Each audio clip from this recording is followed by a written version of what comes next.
35 million people watched it unfold. Huh? Some tea. Tea?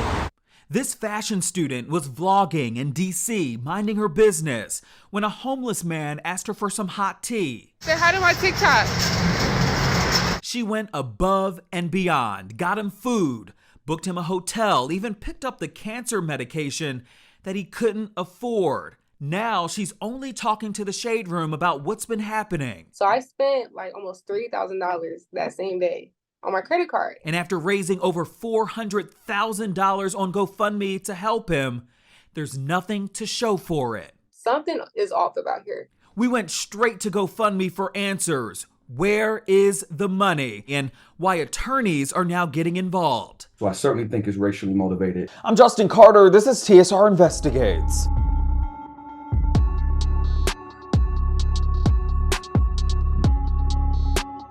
Sanai Graden says that giving back is in her DNA. And on January 31st, millions of people saw her in action on TikTok as she documented her day with a homeless man that she randomly decided to help in Washington, D.C. She eventually nicknamed him Unc. His real name is Alonzo Douglas-Hebron, but what she didn't realize is the kindness that she was exuding would shortly turn into a headache after GoFundMe put the $403,000 that was raised by the public for him. They put those funds on hold.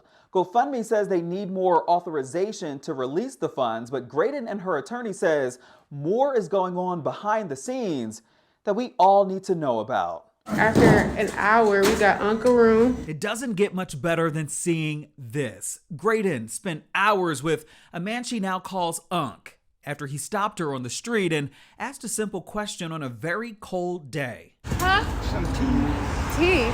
tea. Some hot tea. Some hot tea? Yeah. Damn. From where? I'm walking to Trader Joe's. You wanna walk with me? Trader Joe's? Yeah. All the way up? Yeah. Okay. And we can stop by Starbucks or something. A green tea turned into a room key. She booked him an overnight stay at a hotel just because. This is your keys, Unc. I want you to enjoy yourself. Check out 11 o'clock. Here, give you some money. Okay. You got my number, right? Yes. You gonna be good? Yes. So, I love you. I love you too, Unc. You didn't even flinch. But regardless, I always want to help others because if I was them and I was in their shoes, I would want someone to help me as well. The response was incredible, and so were the GoFundMe donations. In the days that followed, Graden told her TikTok followers it was overwhelming. I'm still trying to process it. Am I dreaming? Is this life right now? And one thing about life is unpredictable. And she found that out pretty fast. Tonight, questions are being raised about the man's alleged criminal history. Just as the donations were mounting, a report on the evening news in Washington, D.C., the Fox affiliate, WTTG-TV. The attack was caught on camera. He's a sociopath. According to the report, police say this was Unc, Alonzo Douglas-Hebron, on June 24, 2020, putting a scarf over a woman's head and punching her while she slept outside of a church in D.C. They even interviewed the alleged woman. I'm speechless. I do not understand how a human being can act like this. Kudos to the woman who did this. She meant well, and I do applaud her for that. I know it was a lot of work for her to do so. But portraying him as something he just simply isn't. Graden says she had no idea, as Alonzo was on a path to turn his life around.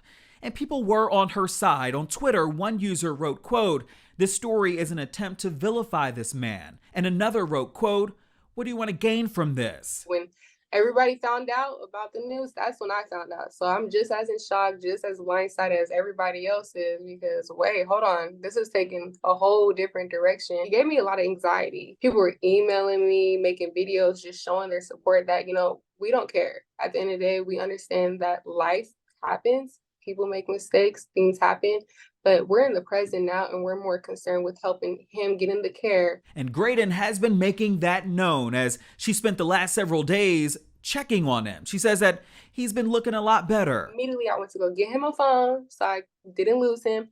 Went to go get him some clothes, some, necessities that any human being that would need that he didn't have. So I spent like almost $3,000 that same day on my credit card. But last Saturday, she revealed another blow. The $403,000 raised on GoFundMe was put on hold. Like, it won't let me take any money out. She says the goal has always been to either set up a trust for Alonzo or transfer the GoFundMe dollars into a bank account for him. She's been working with her attorney to make that happen. She says, though, when she launched the campaign originally, she had to use her own information. So I put myself. Do you know why? I didn't know Alonzo's last name.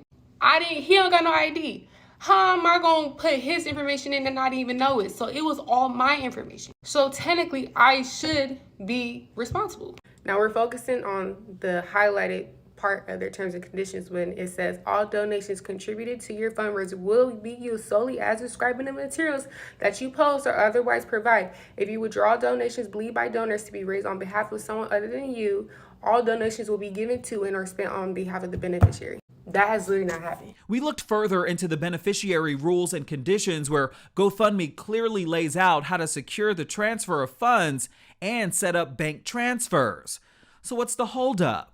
Graden's attorney, Nail Benjamin, is trying to figure that out. What they've done is they pieced together two different provisions, and the most critical provision that they focus on is the one that addresses concern of fraudulent activity or illegal activity.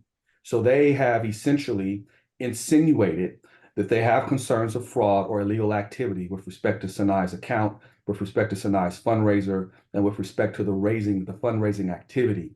Benjamin sent us this email chain he's been having with GoFundMe asking to be connected with their legal team. The customer experience team declined, but did vow to work with them to move the process forward, claiming that they could only release the funds to Sanai if, quote, they established contact with Alonzo and Alonzo provides ID and permission for Sanai to withdraw funds on his behalf and declares understanding of how Sanai will use funds to benefit him and or how she will transfer money to him outside of GoFundMe.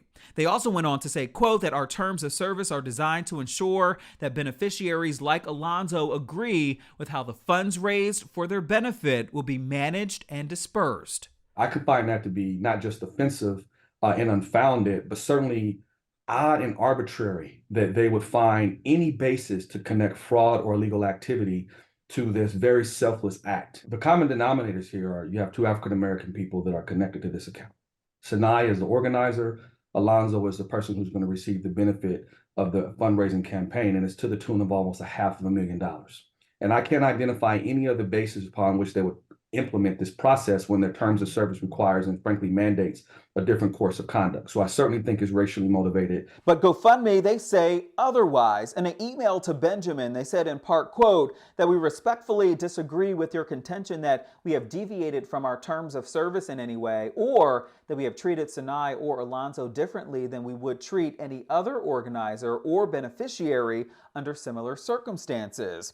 We too at the Shade Room got a statement from GoFundMe. It says in part, quote, that our top priority is protecting the generosity of our donors, whether it's in response to natural disasters or in cases of those experiencing challenging times. We work with organizers every day to safely deliver funds raised on their behalf to beneficiaries in accordance with our terms of service. As is our standard practice and outlined in GoFundMe terms of service, we may temporarily hold funds raised that they can be delivered directly to an intended beneficiary. In those instances, donations remain safely held by our payment processor partners until the correct beneficiary is added to the fundraiser or another distribution plan is agreed upon between the organizer and beneficiary, as is the case here. Any suggestion of reasons otherwise are unfounded and false.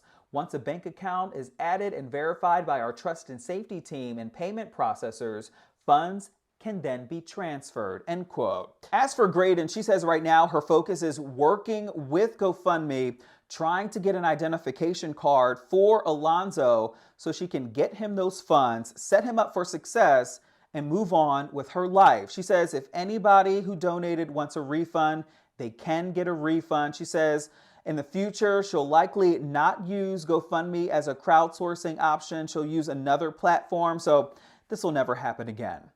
For TSR Investigates, I'm Justin Carter.